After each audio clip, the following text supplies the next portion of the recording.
Jerusalem அங்க உள்ள ஒரு தேவாலயம். அதுல உள்ள பலிபீடத்தின் முன்னாடி ஒரு பெட்டி உண்டு. அது காணிக்கை பெட்டி. ஆலயத்துக்கு வர்றவங்க பிரார்த்தனை பண்ணிவிட்டு திரும்பி போற சமயத்துல அந்த பெட்டியில காணிக்கை போடுவாங்க. அவங்களால எவ்வளவு முடியுமோ அவ்வளவு போடுறது வழக்கம். அவங்கவுங்க வசதிக்கு தகுந்த மாதிரி போடுவாங்க. வசதி உள்ளவங்களா இருந்தாலும் சரி, வசதியே இல்லாத வறியவர்களா இருந்தாலும் சரி, ஆலய காணிக்கை பெட்டியில காசு போடுறது அவங்களுக்கு ரொம்ப பெருமையான ஒரு செயல். ஒரு சமயம் இயேசு தம்முடைய சீடர்களோடு அந்த ஆலயத்துக்கு வர்றார். அங்க உட்காந்து ரொம்ப நேரம் வழிபாடு பண்ணிட்டு இருக்கிறார். சீடர்களும் அந்த ஜபத்துல கலந்துக்கிட்டாங்க. வழிபாடு முடிஞ்சுது. இயேசு உட்கார்ந்துருக்கிறார். காணிக்கை பெட்டியில காசு போடுறவங்கள கவனிக்கிறார். சீடர்களும் அதையே கவனிச்சுக்கிட்டு இருக்கிறாங்க. ரொம்ப பேர் வரிசையா வந்தாங்க. அவங்களால முடிஞ்ச அளவுக்கு காசு போட்டுட்டு அவங்க பாட்டுக்கு போய்கிட்டு இருக்கிறாங்க. வசதியானவங்க நிறைய பேர் வந்தாங்க. அதுக்கு மத்தியில வயசான ஒரு அம்மா, அவங்களும் வந்து காசு போட்டுட்டு போறாங்க. இப்போ இயேசு தன்னுடைய சீடர்கள் பக்கம் திரும்பினார். ஒரு கேள்வி கேட்டார். இப்போ இந்த காணிக்கை பெட்டியில நிறைய பேர் வந்து காசு போட்டுட்டு போறத நீங்க கவனிச்சிங்க. இன்னைக்கு இந்த காணிக்கை பெட்டியில ரொம்பவும் அதிகமா காசு போட்டது யார் அப்படின்னு கேட்டார். முதல்ல வந்தார ஒரு பெரிய மனுஷன், அவர் தான் அதிகமா போட்டார் அப்படின்னாரு ஒருத்தர். மூணாவதா வந்தவர் தான் அதிகமா போட்டார், நான் கவனிச்சேன் அப்படின்னாரு இன்னொருத்தர். இப்படி ஆளுக்கு ஒரு விதமா சொல்றாங்க. கடைசியா இயேசு சொன்னாராம், இன்றைக்கு அந்த பெட்டியில அதிகமா காசு போட்டவங்க அந்த வயசான அம்மா தான் அப்படின்னாராம். சீடர்களுக்கு ஒன்றும் புரியல.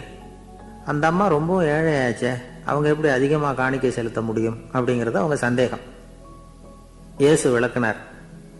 நிறைய பேர் வந்தாங்க, நிறையவே காசுகள் போட்டாங்க, அது உண்மைதான். ஆனாலும் அந்த அம்மா என்ன பண்ணாங்க கவனிச்சிங்களா? வந்தாங்க, தன்னுடைய காசு பைய திறந்தாங்க, அப்படியே கொட்டுனாங்க. அதுல இருந்தது ரெண்டு காசுகள் தான். அந்த 2 காசும் காணிக்கை பெட்டியில விழுந்துட்டுது. மற்றவங்கெல்லாம் தங்கள்கிட்ட இருந்த செல்வத்தின் ஒரு சிறு பகுதியை எடுத்து பெட்டியில போட்டாங்க. ஆனா இந்த அம்மா தன்கிட்ட என்ன இருந்ததோ அதை அப்படியே போட்டுட்டாங்க. தன்னுடைய பிழைப்புக்காக வச்சிருந்த அவ்வளவையும் இழக்கிறதுக்கு தயாராயிட்டாங்க. அவ்வளவு தாராள மனசு அவங்களுக்கு. அதனால அவங்க செலுத்தின காணிக்கை தான் அளவுல அதிகம் அப்படின்னார். விலை மதிப்பில்லாத முத்து புதையல் ஒருத்தனுக்கு கிடைக்க போகுதுன்னு வச்சுக்கோங்க. அதன் மதிப்பை உணர்ந்தவன் என்ன பண்ணுவான்? அதை அடையறதுக்காக தன்கிட்ட இருக்கிற எதையும் கொடுக்கறதுக்கு தயாரா இருப்பான் இல்லையா? அது மாதிரிதான் இதுவும் அப்படின்னார்.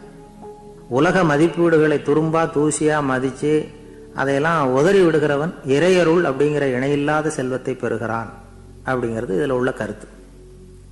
இறைவனுக்காக இழப்பதுன்னா துன்பப்படுகிறவர்களுக்காக, ஏழைகளுக்காக, ஏதுமற்றவர்களுக்காக இழப்பது அப்படின்னு அர்த்தம். உங்கள் அயலானுக்கு நீங்கள் என்ன உதவி செய்தாலும் அதை எனக்கே செய்கிறீர்கள் அப்படின்னு இயேசு சொல்லியிருக்கிறார். அடுத்தவங்களுக்கு உதவணுங்கிற குணம் இன்னைக்கு ரொம்ப குறைஞ்சு போச்சு. செய்ய வேண்டிய கடமையிலிருந்து விலகி இருக்கிறவர்கள் நம்ம கிட்ட நிறைய பேர் உண்டு. அப்படிப்பட்ட ஒருத்தர் டாக்டர் கிட்ட போனார்.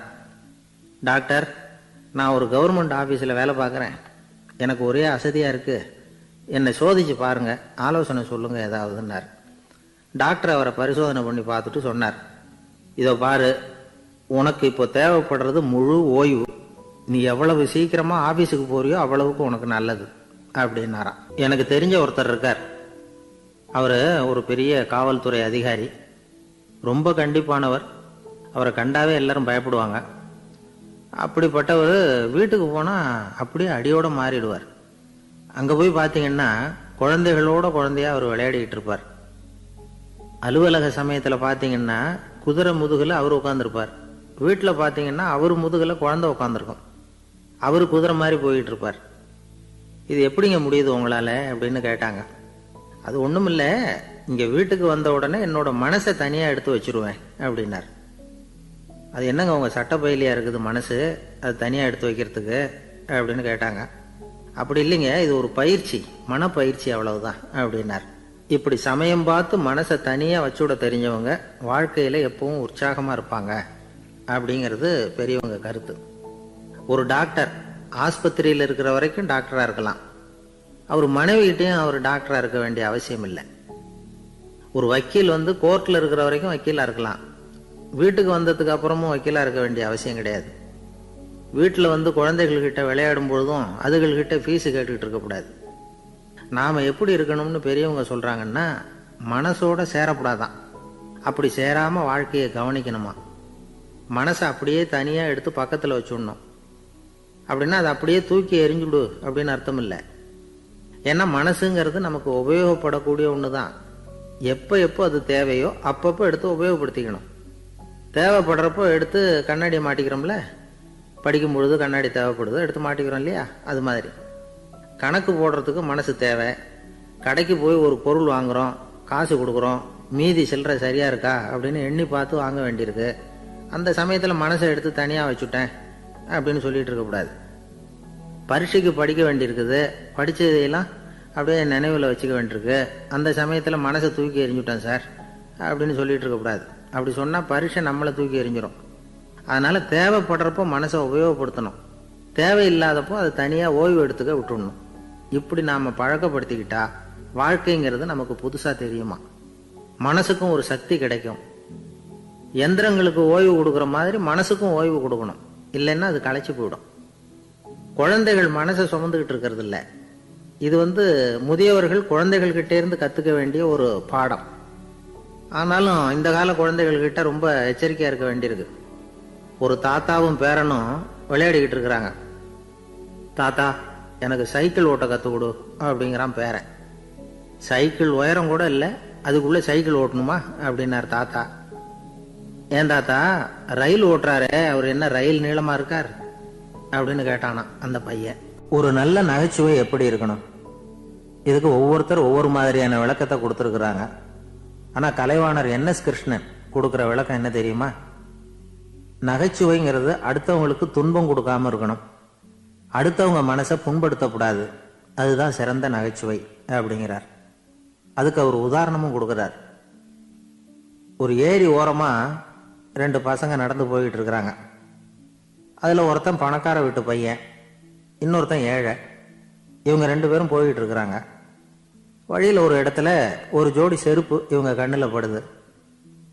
ஒரு விவசாயி அந்த செருப்பை அங்கே விட்டுட்டு பக்கத்தில் இருந்த ஏரியில் கை காலை கழுவிட்டு இருக்கிறார். உடனே அந்த பணக்கார பையனுக்கு ஒரு ஐடியா. அவன் சொன்னானா, டேய் இப்போ ஒரு வேடிக்கை செய்யலாம், அந்த செருப்பு 2ஐயும் தூக்கி எட்டத்தில் வீசி எரிஞ்சிருவோம். அந்த ஆள் பார்த்துட்டு செருப்பை தேடி அல்லாடுவான், அங்கேயும் இங்கேயும் ஓடுவான், திருன்னு முழிப்பான். அதை பார்த்து நாம் ரசிக்கலாம், நல்ல தமாஷா இருக்கும் அப்படின்னு இருக்கான். இப்படி சொல்லிவிட்டு அந்த செருப்புகளை தூக்கத்துக்கு போனானா. கொஞ்சம் பொறு அப்படின்னானா அந்த ஏழை பையன். ஏன்னு கேட்டிருக்கான் அவன். இப்போ அந்த ஏழை பையன் சொன்னானா, நீ சொல்கிறது ஒன்றும் வேடிக்கை கிடையாது, உன்னோட செருப்பு தொலைஞ்சா உன் அப்பா உடனே உனக்கு வேற செருப்பு வாங்கி கொடுத்துருவார். ஆனால் அந்த ஆளுக்கு இந்த செருப்பு தொலைஞ்சதுன்னா வேற புதுசாக வாங்கிறதுக்கு வாயையும் வயத்தையும் கட்டி பணத்தை சேர்க்க வேண்டியிருக்கும். அதனால் நான் ஒரு வேடிக்கை சொல்கிறேன், அது மாதிரி செய், அது இன்னமும் தமாஷா இருக்கும் அப்படின்னானா. எப்படி அது சொல்லுன்னு இருக்கான் அவன்.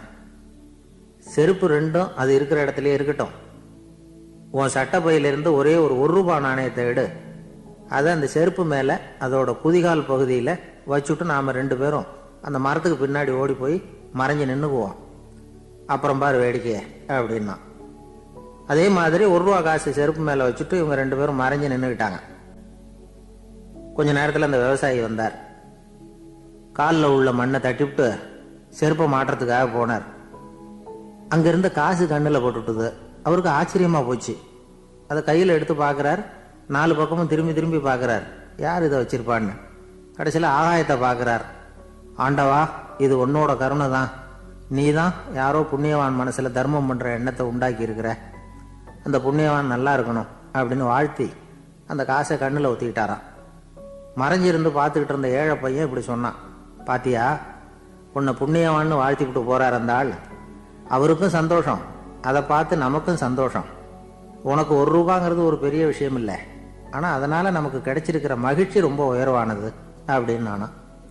வேடிக்கையும் கிண்டலும் இது மாதிரி அடுத்தவங்களுக்கு இடைஞ்சலாக இல்லாமல் இருக்கணும் அப்படிங்கிறார் கலைவாணர். ஆனால் பாருங்க, அவருக்கே இடைஞ்சலாக வர்ற விஷயங்களை கூட அவர் வேடிக்கையாக தான் எடுத்துக்கிட்டாராம். ஒரு தடவை ஒருத்தர் கலைவாணர்கிட்ட ஐயா என் குழந்தை செத்து போச்சு அப்படின்னு சொல்லி அழுதாராம். உடனே இவர் அவருக்கு 100 ரூபா பணத்தை கொடுத்து, இந்தாங்க அடக்கம் செய்யுங்க அப்படின்னு சொல்லி அனுப்பி வச்சாராம். 1 வருஷம் கழிச்சு மறுபடியும் அதே ஆள் வந்திருக்கார். இவர் மறந்துருப்பாருங்கிற நினைப்புல, அண்ணே என் குழந்தை இறந்து போச்சுண்ணே அப்படின்னாராம். இவர் மறுபடியும் 100 ரூபாய் கொடுத்து ஆறுதல் சொல்லி அனுப்பி வச்சாராம். 7-8 மாதம் கழித்து மறுபடியும் அதே ஆள் வந்திருக்கார். அவர் வாயை திறக்கிறதுக்கு முன்னாடியே இவர் 100 ரூபாய் அவர் கையில் வச்சு, போன 2 தடவை தான் குழந்தை செத்து போச்சு, இந்த தடவையாவது அதை சாகாமல் காப்பாற்றி விடு அப்படின்னு சொல்லி அனுப்பி வச்சாராம். அதுக்கப்புறம் அந்த ஆள் வர்றதே இல்லையா.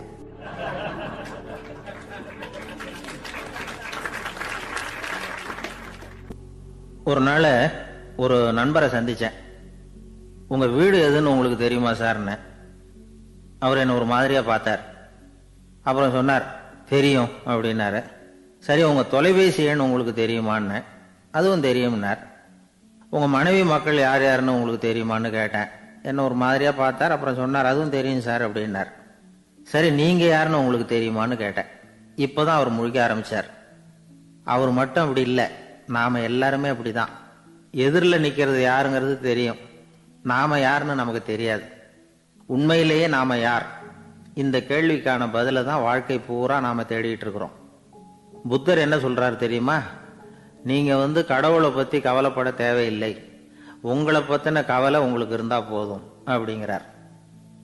நான் யார், எனக்கு ஏன் இந்த கவலை அப்படின்னு உங்களை நீங்களே கேட்டுக்குங்க அப்படிங்கிறார். நாம் ஏன் கடவுளை படைத்தோம்? அது ஒரு நழுவல் முயற்சியாம். அதாவது தன்னிடமிருந்து தானே தப்பிக்கிற ஒரு முயற்சியாம். இப்படி தான் அதை சொல்கிறாங்க அறிஞர்கள்லாம். மக்கள் பொய்யான பிரச்சனைகளில் ஆர்வமாக இருக்கிறாங்க, அதுக்கு தீர்வு காணவும் முயற்சி பண்ணுறாங்க. கடவுளை பற்றி விவாதிக்க எல்லாருக்கும் விருப்பம், தன்னுடைய சுயம் பற்றிய பிரச்சனையே இருக்கிறதில்ல. ஆகக்கூடிய விஷயம் என்னன்னா, கடவுள் சமாளிப்புக்கு பயன்படுத்தப்படுகிறார். மனவியல் என்ன சொல்லுது தெரியுமா? கடவுள், சொர்க்கம், மறுபிறவி இதை பற்றிலாம் பேச ஆரம்பிக்கிறவங்க யார் தெரியுமா? போருக்கு போகிறவன், துன்பத்தில் சிக்கி கஷ்டப்படுறவன், நோய் படுக்கையில் விழுந்தவன், இவங்க தான். நாம் அனுபவத்திலே பார்க்குறோமே இதையெல்லாம். கடவுளை துணைக்கு கூப்பிடுறவங்க யாருன்னு கவனித்து பாருங்க. பரீட்சை எழுத போகிறவன், வேலை தேடி அலையிறவன், பண நெருக்கடியில் இருக்கிறவன், விபத்தில் சிக்கிக்கிட்டவன், இவங்கெல்லாம் தான். தேர்வில் வெற்றி பெற்றதும் அவரை துணைக்கு கூப்பிடுறதில்ல, வேலை கிடைச்சதும் அவர் துணை தேவைப்படுறதில்ல. ஏன் இப்படி? கொஞ்சம் யோசனை பண்ணி பாருங்க. துன்பம் வருகிற போது அந்த துன்பத்தை தவிர்க்க வேண்டிய நிலையில் அதிலிருந்து நழுவி போகிறதுக்காக பிரார்த்தனை தேவைப்படுது. எல்லாம் நல்லபடியாக நடக்கிறப்போ பிரார்த்தனை செய்யறதில்ல. புத்தருடைய வழி என்ன தெரியுமா? அந்த வழியில் கடவுளும் கிடையாது, பிரார்த்தனையும் கிடையாது. புத்தர் செய்தது இதைத்தான். அதாவது கடவுள்கிட்ட இருந்து மனிதனையும், மனிதன்கிட்ட இருந்து கடவுளையும் அவர் விடுவித்தார். புத்த மதம் என்ன சொல்லுது தெரியுமா? கடவுள் பிரச்சனை அல்ல, மனிதன் தான் உண்மையான பிரச்சனை அப்படின்னு சொல்லுது. உங்களை நீங்க நல்லா தெரிஞ்சுக்கிட்டா போதும், நீங்களே கடவுள் ஆயிடுவீங்க அப்படிங்கிறது தான் புத்த மதம். அதனால நமக்கு தேவை உள்முக பயணம். நான் யார் அப்படிங்கிற கேள்வியோட உள்ள போகணும். அங்க போனாதான் தெரியும் நான் அப்படின்னு அங்க யாருமே இல்லைங்கிறது. இதெல்லாம் புத்தர் சொல்லுகிற ஒரு தத்துவம். தத்துவம்னு சொன்னாவே நமக்கெல்லாம் அதை புரிஞ்சுக்கிறது கஷ்டம்தான். நம்ம பொறுத்த வரைக்கும் தத்துவம்ங்கிறதுல 2 வகை உண்டு. ஒன்று தத்துவம், இன்னொன்று மகா தத்துவம். தத்துவம்னா என்ன தெரியுமா? கேட்குறவங்களுக்கு புரியக்கூடாது, அதுதான் தத்துவம். மகா தத்துவம் என்னன்னா சொல்றவங்களுக்கும் புரியக்கூடாது. அந்த வகையில் பார்த்தா இன்று ஒரு தகவலும் ஒரு மகா தத்துவம் தான். ஒரு ஊர்ல ஒரு ஆள் இருந்தான். கற்பனையிலேயே காலத்தை கடத்திக்கிட்டு இருந்தான். ஒரு நாள் ஒரு மரத்தடியில் உட்காந்துருந்தான். அவனுக்கு பசிக்கிற மாதிரி தெரிஞ்சுது. உடனே கற்பனையிலேயே சாப்பிட ஆரம்பிச்சிட்டான். அதாவது எதிரில் இலை போட்டு சாப்பாடு போடப்பட்டிருக்கிறதாகவும் அதை இவன் சாப்பிட்றதாகவும் நினச்சிக்கிட்டு கையை மட்டும் வாய்க்கும் தரைக்குமா அப்படியும் இப்படியும் கொண்டுகிட்டு போய் பாவனை பண்ணிகிட்டே இருக்கிறான். தூரத்தில் இருந்து பார்க்குறவங்களுக்கு இவன் ஏதோ பலமான விருந்து சாப்பிட்டுக்கிட்டு இருக்கிறான் அப்படின்னு தான் தோணும். அது மாதிரியே பண்ணிக்கிட்டு இருந்தான். அந்த வழியாக ஒரு சன்னியாசி வந்துக்கிட்டு இருந்தார். இவனை பார்த்தார். என்ன இவன் இப்படி பண்ணிகிட்டு இருக்கிறானே அப்படின்னு நினச்சாரு. கொஞ்ச நேரம் அவனையே உத்து பார்த்துக்கிட்டு இருந்தார். இவரை பார்த்ததும் அவன் இன்னமும் சுவாரஸ்யமாக சாப்பிட ஆரம்பிச்சிட்டான். அப்பப்பா, என்ன இது, இந்த குழம்பு இவ்வளவு காரமாக இருக்கு, என்னுடைய நாக்கே எரிஞ்சு போடும் போல இருக்க அப்படின்னு சொல்லிட்டு பக்கத்தில் ஒரு குவளையை எடுத்து தண்ணி குடிக்கிறது மாதிரி பாவனை பண்ணுறான். அப்பாடா, இப்போ கொஞ்சம் பரவாயில்ல அப்படின்னு சொல்லிக்கிட்டு குவளையை கீழே வைக்கிறது மாதிரி ஒரு பாவனை பண்ணுறான். சன்னியாசி பார்த்தார். என்னப்பா, சாப்பாட்டில் காரம் அதிகமோ அப்படின்னார். ஆமாம் சுவாமி, ஞாபகம் மறதியில் கொஞ்சம் மிளகாய் அதிகமாக சேர்த்துக்கிட்டேன் அப்படின்னா. சரி சாப்பிடு அப்படின்னு சொல்லிவிட்டார். அவன் சாப்பிட்டு முடிக்கிற வரைக்கும் பொறுமையாக உட்காந்துருந்தார். அவன் அப்பாடா அப்படின்னு சொல்லிட்டு மறுபடியும் தண்ணியை எடுத்து குடித்தான். எல்லாம் கற்பனையிலேயே. அதுக்கப்புறம் சன்னியாசி பேச ஆரம்பித்தார். இதை பாருப்பா, உன்னுடைய கற்பனையை நான் மெச்சுறேன். இருந்தாலும் உன் சாப்பாட்டில் ஒரு இனிப்பையும் வச்சிருக்கலாமே, ஏன் மிளகாயை அளவுக்கு அதிகமாக போட்டுவிட்டு அவஸ்தைப்படுறேன் அப்படின்னார். அவன் யோசிக்க ஆரம்பித்தான். அதுக்கப்புறம் இவர் சொன்னார், இதை பாருப்பா, இனிமேல உன்னுடைய கற்பனையும் உயர்ந்ததாக இருக்கட்டும் அப்படின்னு உபதேசம் பண்ணிவிட்டு போனார். எப்பவும் உயர்வை பற்றியே சிந்திக்கணும். உயர்வு கிடைக்கலன்னா கூட அப்படி சிந்திக்கிறத நிறுத்தப்படாது அப்படிங்கிறார் திருவள்ளுவர். உள்ளுவது எல்லாம் உயர் உள்ளல், மற்ற அது தள்ளினும் தள்ளாமை நேர்த்து. ஊக்கம் இல்லாமல் உலகத்தில் வாழ்ந்து பிரயோஜனம் இல்லை. அதனால உயர்வாகவே சிந்திக்கணும். அது நம்மளை ஊக்கப்படுத்தும். இது பெரியோர் வாக்கு. இந்த உலகத்தில் கற்பனையிலேயே வாழ்கிற சில கஞ்சர்களும் உண்டு. அதாவது 2 கஞ்சர்கள், 2 பேரும் பக்கத்து பக்கத்து ஊரில் இருந்தாங்க. பொங்கல் சமயம் ஒரு கஞ்சன் தன்னுடைய மகனை கூப்பிட்டான். இதை பாருப்பா, பக்கத்து ஊரில் என்னுடைய நண்பன் ஒருத்தன் இருக்கிறான். அவனுக்கு பொங்கல் பரிசு ஏதாவது கொடுக்கணும். நான் ஒரு 4 ஆட்டுக்குட்டியை தரேன், நீ கொண்டுகிட்டு போய் கொடுத்துட்டு வந்துடுறியா அப்படின்னு கேட்டான். சரி, நான் புள்ள ஒரு பைய கையில் எடுத்துக்கோன்னா அவன் எடுத்துக்கிட்டான். இந்த ஆட்டுக்குட்டி பிடிச்சிக்கோ அப்படின்னு சொல்லி ஒவ்வொன்றா போடுறேன் பார் அப்படின்னு சொல்லிட்டு 1 2 3 4 அப்படின்னு எண்ணிக்கிட்டே வெறும் சைகையாலேயே ஆட்டுக்குட்டியை பிடிச்சி போடுறது மாதிரி பாவனை பண்ணிக்கிட்டு இருக்கிறான். அவன் பிள்ளையும் அதை ரொம்ப அக்கறையாக வாங்கிக்கிறது மாதிரி வாங்கிக்கிட்டு அந்த பையை தூக்கிக்கிட்டு அடுத்த ஊருக்கு போகிறான். இவன் அங்கே போய் சேர்ந்த நேரத்தில் அந்த கஞ்சன் ஊரில் இல்லை, எங்கேயோ வெளியில் போயிருக்கிறான். அவனோட புள்ள மட்டும்தான் வீட்டில் இருந்தான். இவன் அவங்கிட்ட, இதை பாரு, எங்கள் அப்பா உங்கள் அப்பாவுக்கு ஆட்டுக்குட்டி கொடுத்து அனுப்பியிருக்கிறாரு, பிடிச்சிக்கோ அப்படின்னு சொல்லி பாவனையிலேயே ஒவ்வொன்றா எடுத்து அவங்ககிட்ட கொடுத்துட்டான். அவனும் வாங்கிட்டான் வாங்கிறது மாதிரி. அப்புறம் சொன்னான், சரிப்பா, நானும் பதிலுக்கு ஏதாவது ஒன்றுகிட்ட கொடுக்கணும் இல்லையா, அதனால் அந்த பைய பிடி, ஒரு 10 எலும்பிச்சம்பழம் தரேன், பதிலுக்கு அதை நீ எடுத்துகிட்டு போ அப்படின்னு சொல்லி கையாலேயே ஒவ்வொன்றா எடுத்து போடுறது மாதிரி பாவனை பண்ணிவிட்டான். அவனும் ரொம்ப நன்றி அப்படின்னு சொல்லிவிட்டு அதை வாங்கிட்டு போயிட்டான். கொஞ்ச நேரம் கழித்து வெளியில் போயிருந்த அப்பங்காரன் திரும்பி வந்தான். உள்ள சொன்னான், அப்பா, உன்னோட நண்பர் அவருடைய மகன் மூலமாக உனக்கு 6 ஆட்டுக்குட்டி கொடுத்து அனுப்பியிருந்தார், நானும் பதிலுக்கு ஒரு 10 எலுமிச்சம்பழம் கொடுத்து அனுப்பியிருக்கிறேன் அப்படின்னா. எப்படிடா கொடுத்தேன்னு கேட்டார் அப்பா. இப்படி தான் கொடுத்தேன்னு சொல்லி சைகையிலேயே காட்டினான். இதை பார்த்ததும் அப்பங்காரனுக்கு பயங்கரமாக கோவம் வந்துட்டுது. பலார்னு அரைஞ்சுட்டான் பையனை. ஏன்பா அரைஞ்ச? 10 எலுமிச்சம்பழம் கொடுத்துட்டேனே அப்படிங்கிறதுக்காகவா அப்படின்னு கேட்டான். அது கூட பரவாயில்ல, நீ காட்டுற சைகையை பார்த்தா ஆரஞ்சு பழம் சைஸுக்கு இருக்குதே, அவ்வளவு பெருசா ஏன் கொடுத்த? அதுதான் எனக்கு கோபம் அப்படின்னா.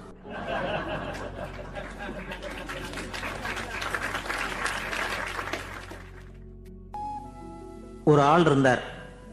அவரு தன்னை ஒரு குருன்னு சொல்லிக்கிட்டார். மௌன குரு, வாயை திறக்கிறது இல்லை. அவருக்கு 2 சீடர்கள் உண்டு. இவங்க தான் வர்றவங்க கிட்ட பேசுவாங்க, விளக்கம் கொடுப்பாங்க.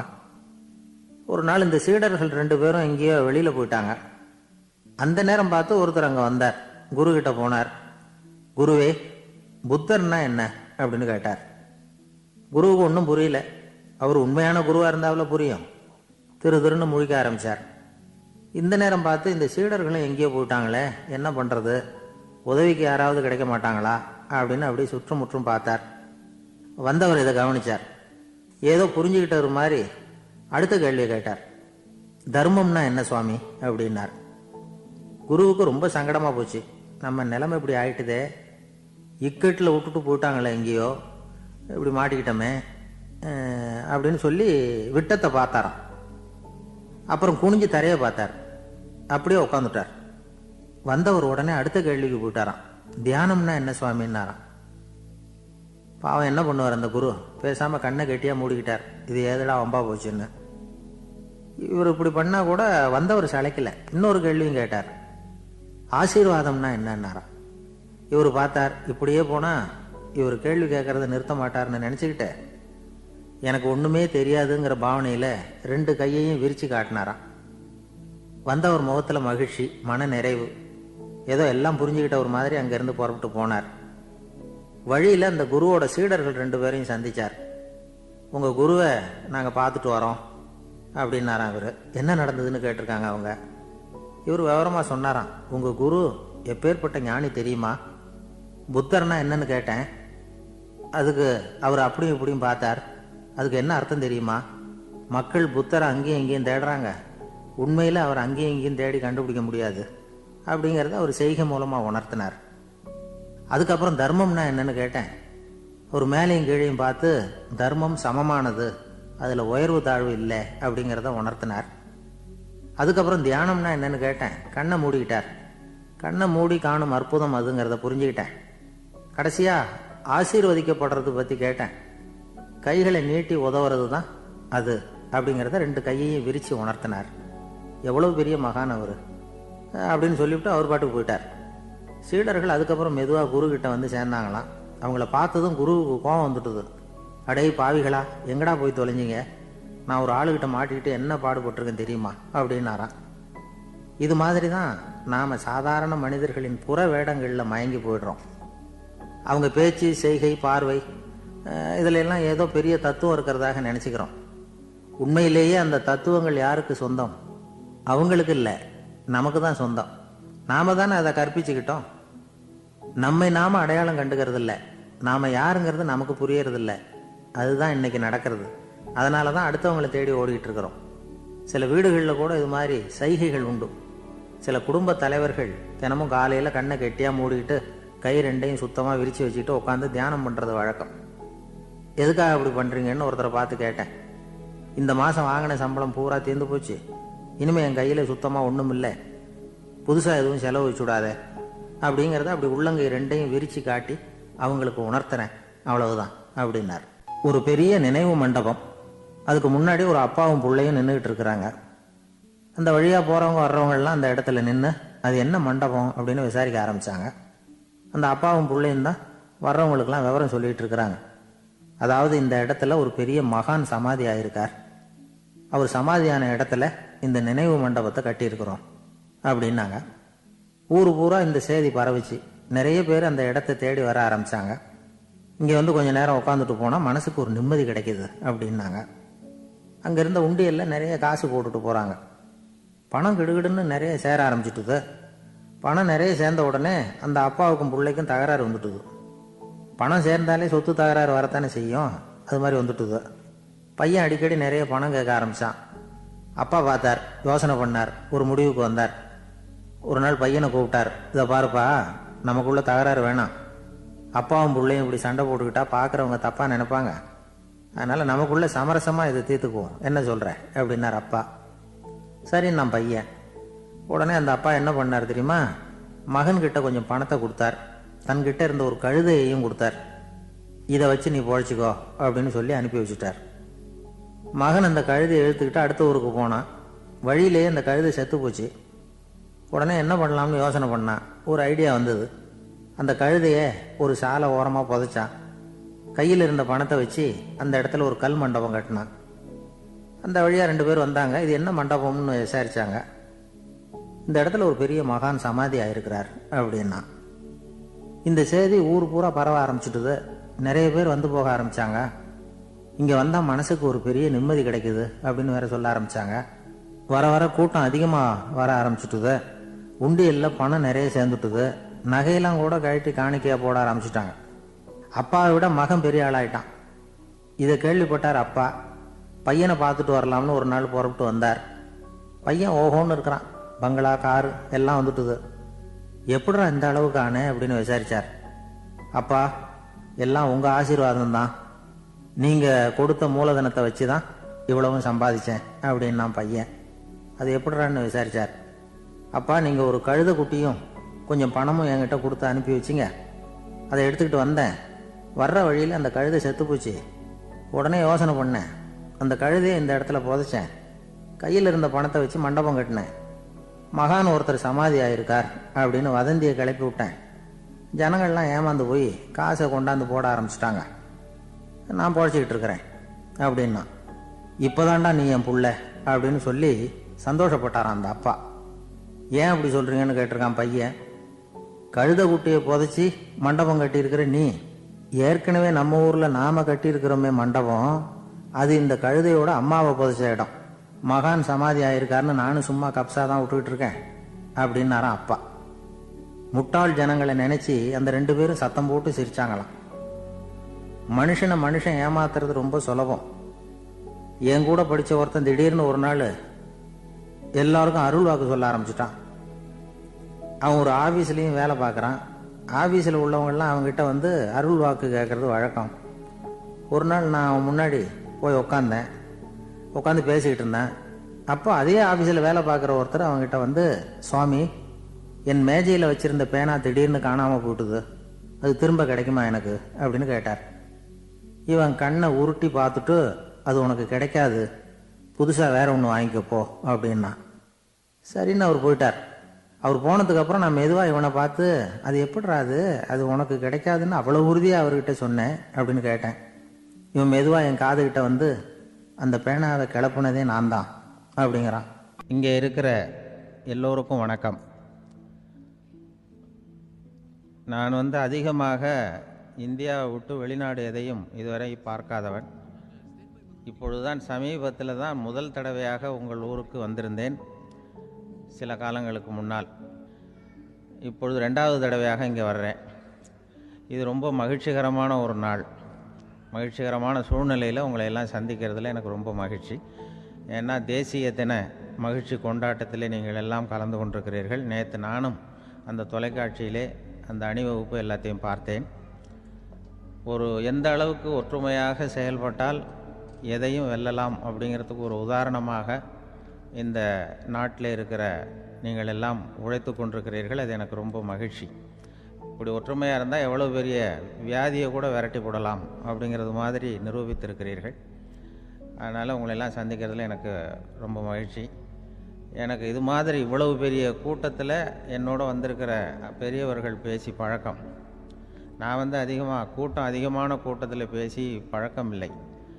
ஆனால் ரேடியோவில் ஒரு 20-25 வருஷம் பேசியிருக்கிறேன். அதனால் வந்து எனக்கு எதிரில் கூட்டமே இல்லாமல் பேசி தான் பழக்கம். அது வெறும் மைக்கு மட்டும் இருக்கணும், எதிரில் யாரும் இருக்கக்கூடாது. அப்படியே ரேடியோவில் பேசி பழக்கப்பட்டதுனால ஒரு பெரிய பிரம்மாண்டமான கூட்டத்தை பார்த்தது எனக்கே ஒரு மாதிரியாக இருக்கும். அதனால் கூட்டம் இல்லாமல் எனக்கு இப்போ கூட நீங்கள் எல்லோரும் எழுந்திரிச்சு வெளியில் போயிட்டால் ரொம்ப நல்லா பேசுவேன்.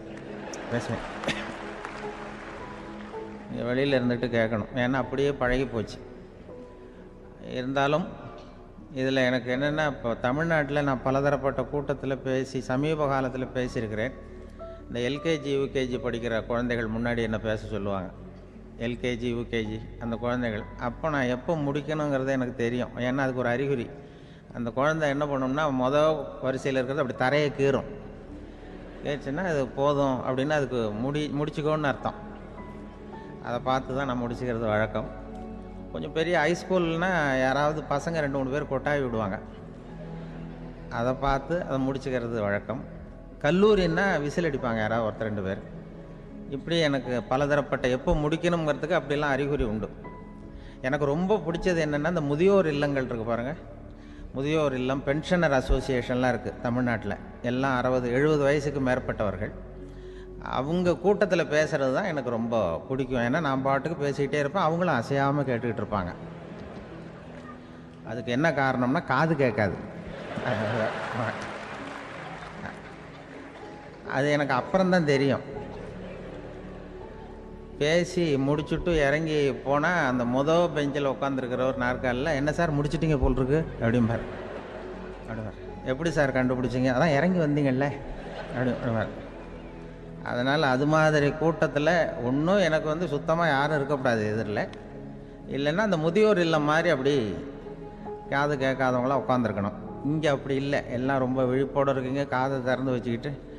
அது மாதிரி என்ன போன்ற ஆட்களுக்கு இது கொஞ்சம் இது பேசுகிறதும் என்ன, சில பேருக்கு என்னென்னா பேச்சு மைக்கை பார்த்ததும் எனக்கு எப்போ நேரங்காலம் தெரியாது, முடிக்கிறதுக்கு தெரியாது. அப்படியும் உண்டு பேச்சாளர்கள் பல ரகம். நான் கூட இப்போ ஒரு ஏற்பாடு பண்ணியிருக்கிறேன். என்னுடைய நண்பர் சுபாஷ்னு ஒருத்தர் வந்திருக்கார். அவர்கிட்ட சொல்லியிருக்கேன், நான் எப்போ முடிக்கணும்னு தோணுதோ அப்போ லேசாக தலையை சொறி நான் முடிச்சுக்கிறேன். என்ன கடிகாரமும் கிடையாது, ஒன்றும் கிடையாது. நான் எப்போ ஆரம்பிக்கிறேன் எப்போ முடிக்கிறேன்னு தெரியாதுன்னு சொன்னேன். இதே மாதிரி கும்பகோணத்தில் சமீபத்தில் ஒரு கூட்டத்துக்கு போகும்பொழுது அந்த ஏற்பாட்டாளரை உட்கார வச்சு, நீ முடிக்கணும்னு தோன்றப்ப தலையை சொரிய நான் புரிஞ்சுக்கிறேன்னு சொல்லிவிட்டு பெரியவர்களே தாய்மார்களேன்னதும் உடனே தலையை சொன்னார். என்னையா அது உள்ளேன்னா, இல்லை இது தலையை அரிக்குது அதனால் சொல்லிடுறேன், நீ வந்து அது வேறு மாதிரியாக சொல்லுவேன்னு சொன்னார். அப்படி ஒருத்தர் ஏற்பாடு பண்ணி உட்கார வச்சுருக்கேன் எதிரில். அவர் இன்னும் தலைக்கு கையை கொண்டு போகல, முதல் வரிசையில் உட்கார வச்சுருக்கிறேன். ஏன்னா இந்த பேசுகிறவங்களுக்கு அந்த கூட்டம் வந்து பார்த்துட்டா முடிக்கிறது எப்போ முடிக்கிறது என்ன எதுன்னு தெரியாது. அது பேச்சாளர், ஒரு பேச்சாளர் அவர் பாட்டு பேசிகிட்டே இருந்தாராம், ரொம்ப நேரம் பேசிகிட்டு இருந்திருக்கார். பேசிகிட்டு இருந்தால் ஒன்றும் புரியல, நேரங்காலம் தெரியல. அவருக்கே தோணி ஒரு கட்டத்தில் அந்த பேசுகிறவருக்கு, ஐயா மன்னிச்சுக்கோங்க, நான் வந்து ரொம்ப நேரம் பேசிட்டேன் போல் இருக்கு, எவ்வளோ நேரம் பேசினேன்னு எனக்கே ஞாபகம் இல்லை, இந்த கை கடிகாரத்தை கூட பார்க்க மறந்துட்டேன், என்னை மன்னிச்சுக்கோங்க அப்படின்னாராம். அப்போ கோபமாக ஒருத்தர் எழுந்திரிச்சு, ஏன்யா கடிகாரத்தை தான் மறந்தேன், பின்னாடி மாட்டிருக்கிற காலண்டரையாவது பார்க்கக்கூடாதா அப்படின்னாராம். அப்போ தான் தெரியுது அவன் வாரக்கணக்கில் பேசிக்கிட்டு இருந்திருக்கான். போன வெள்ளிக்கிழமை ஆரம்பித்து இந்த சனிக்கிழமை முடிக்கிறது மாதிரி அப்படி ஆகிடும். ஏன்னா கடிகாரமும் கிடையாது. அது மாதிரி வந்து பேசுகிற பேச்சு வந்து, ஆனால் பேசுனா வந்து என்ன சொல்லுவாங்கன்னா, எந்த பேச்சை கேட்டாலும் ஒரு